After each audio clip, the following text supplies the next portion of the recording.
Hello, everyone, and welcome to Faith God Love Channel. It's Sunday morning, another beautiful Sunday with some sunshine, clear blue skies, and it's just an all around great day so far. I hope it's a great day for you as well. So let's go ahead and begin. I got my candle lit, so I'm going to go ahead and light up the incense I have here and get that rolling for you.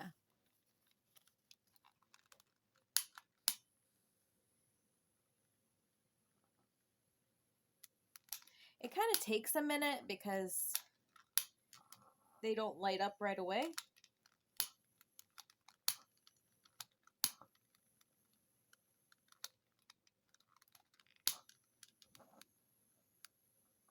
There we go. All right, I just got to give it a few minutes. As you can see, I'll pull it out right here. It's lit up here. That's the incense. I'm going to let that burn for a minute.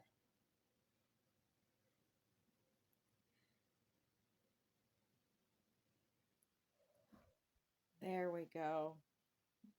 There it goes. See? It's a nice little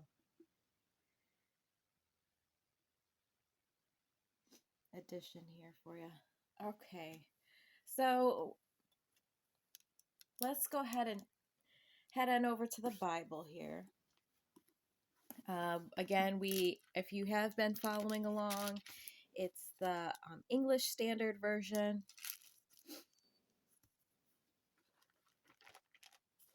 And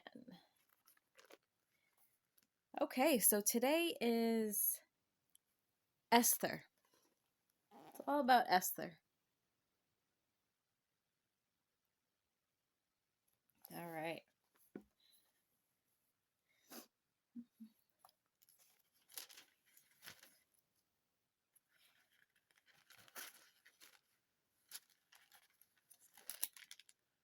And it is an extremely short section. There's about,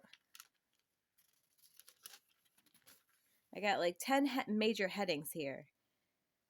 Okay, let me take a look.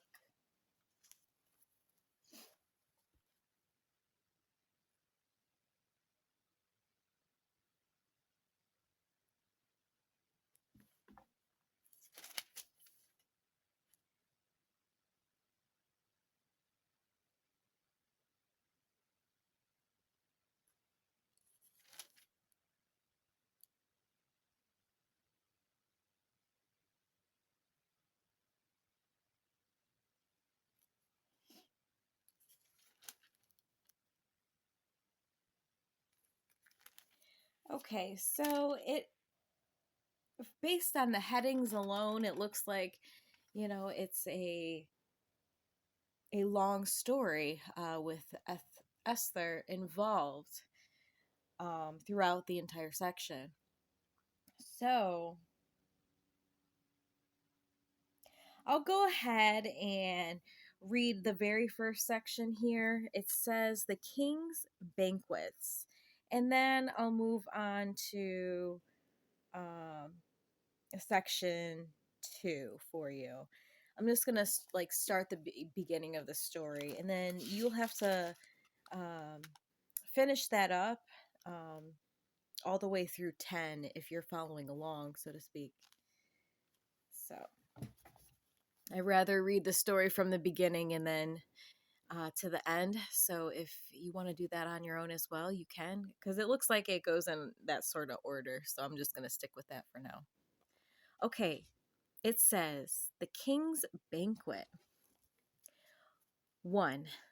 Now in the days of Ahasuerus, the Ahasuerus who reigned from India to Ethiopia, over 127 provinces, in those days when King Ahasuerus sat on his royal throne in Susa, the citadel. In the 3rd year of his reign, he gave a feast for all his officials and servants. The army of Persia and Media and the nobles and governors of the provinces were before him, while he showed the riches of his royal glory and the splendor and pomp of his greatness for many days, 180 days. And when these were And when these days were completed, the king gave for all the people present in Susa, the citadel, both great and small, a feast lasting for 7 days, in the court of the garden of the king's palace. There were white cotton curtains and violet hangings fastening with cords of fine linen, and purple to silver rods, and marble pillars, and also couches of gold and silver on a mosaic pavement of porphyry, marble, mother of pearl, and precious stones.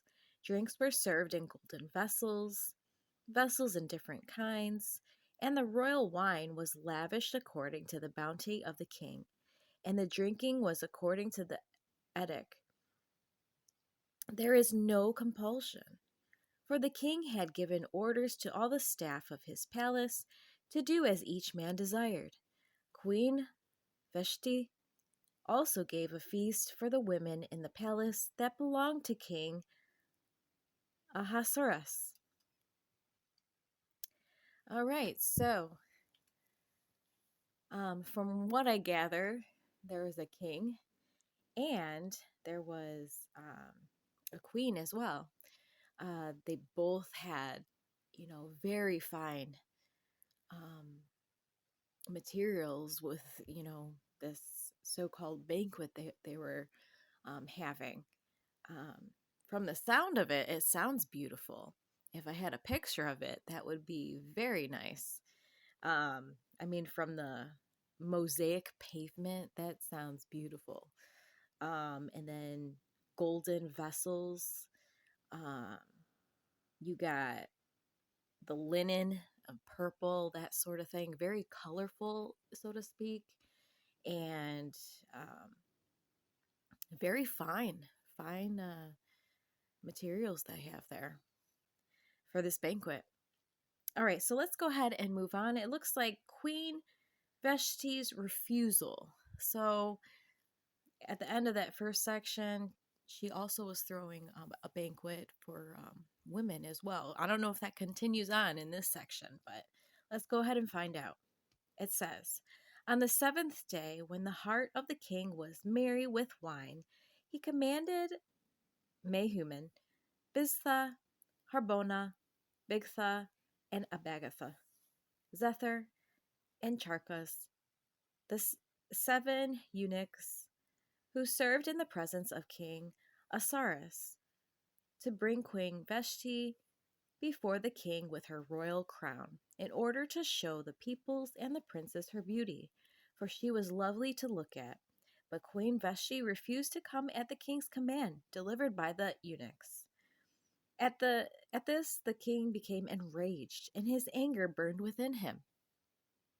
Then the king said to the wise men who knew the times, for this was the king's procedure toward all who were versed in law and judgment, the men next to him being Karshena, Sethar, Amandatha, Tarshish, Meres, Marsena, and Menucan, the 7 princes of Persia and Media, who saw the king's face and sat first in the kingdom, according to the law, what is to be done to the queen Vashti, because she has not performed the command the king Ahasuerus delivered by the eunuchs. Then Menucan said in the presence of the king and the officials, not only against the king has Queen Vashti done wrong, but also against all the officials and all the peoples who are in the provinces of King Ahasuerus. For the queen's behavior will be made known to all women, causing them to look at their husbands with contempt, since they will say, King Ahasuerus commanded Queen Vashti to be brought before him, and she did not come. This very day, the noble women of Persia and Media who have heard the queen's behavior will say the same to all king's officials, and there will be contempt and wrath in plenty. If it please the king, let a royal order go out for him, and let it be written among the laws of Persians and the Medes, so that it may not be repealed. And that Vashti is never again to come before the king Asarius. And let the king give her royal position to another who is better than she. So when the decree made by the king is proclaimed throughout all his kingdom, for it is vast, all women will give honor to their husbands, high and low alike. This advice pleased the king and the princes, and the king did a Minokan proposed. He sent letters to all the royal provinces, to every prince in its own script, and every people in its own language, that every man be master to his own household and speak according to the language of his people. Wow, that was an incredible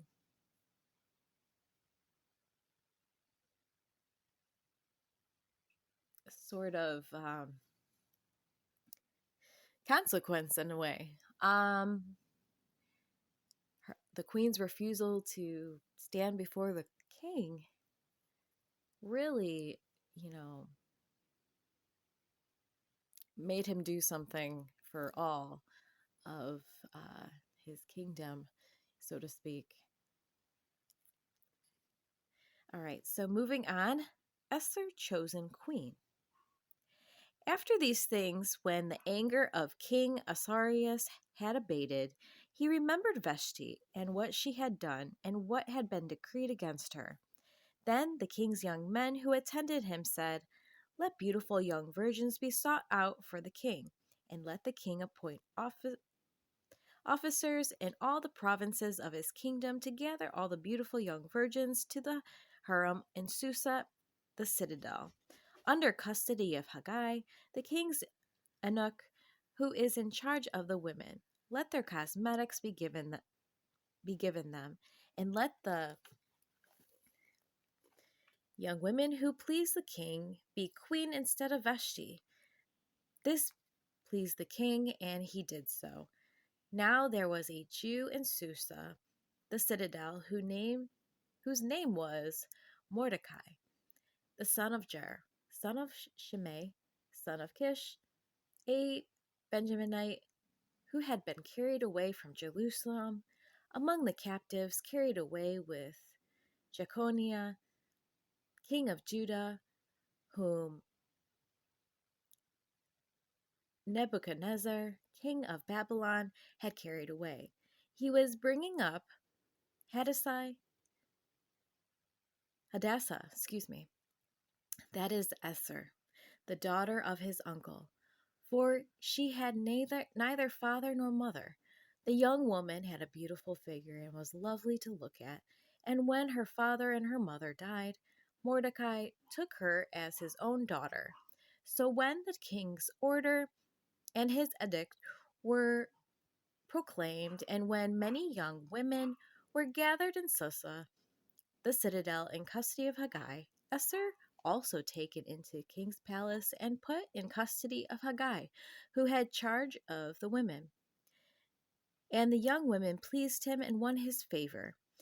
And he quickly provided her with her cosmetics and her portion of food, and with 7 chosen young women from the king's palace, and advanced her and her young women to the best place in the harem. Esther had not made known her people or kindred, for Mordecai had commanded her not to make it known. And every day Mordecai walked in front of the court of the harem to learn how Esther was and what was happening to her.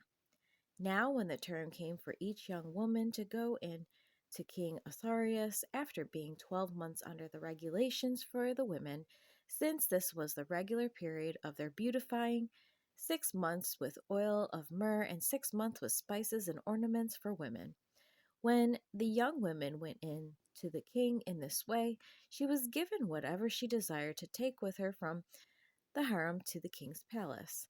In the evening she would go in, and in the morning she would return to the second harem in custody of Shashgaz, the king's eunuch, who was in charge of the concubines. She would not go in to the king again. unless the king delighted in her and she was summoned by name. When the turn came for Esther, the daughter of Abihail, the, the uncle of Mordecai, who had taken her as her own daughter to go in to the king, she asked for nothing except what Haggai, the king's eunuch, had, who had charge of the women, advised. Now Esther was winning favor in the eyes of all who saw her. And when Esther was taken to King Ahasuerus into his royal palace in the 10th month, which is the month of Tebeth, in the 7th year of his reign, the king loved Esther more than all the women, and she won grace and favor in his sight more than all the virgins, so that he set the royal crown on her head and made her queen instead of Vashti. Then the king gave a great feast for all his officials and servants. It was Esther's feast. He also granted a remission of taxes to the provinces and gave gifts with royal generosity. Mordecai discovers a plot. Now, when the virgins were gathered together the second time, Mordecai was sitting at the king's gate. Esther had not made known her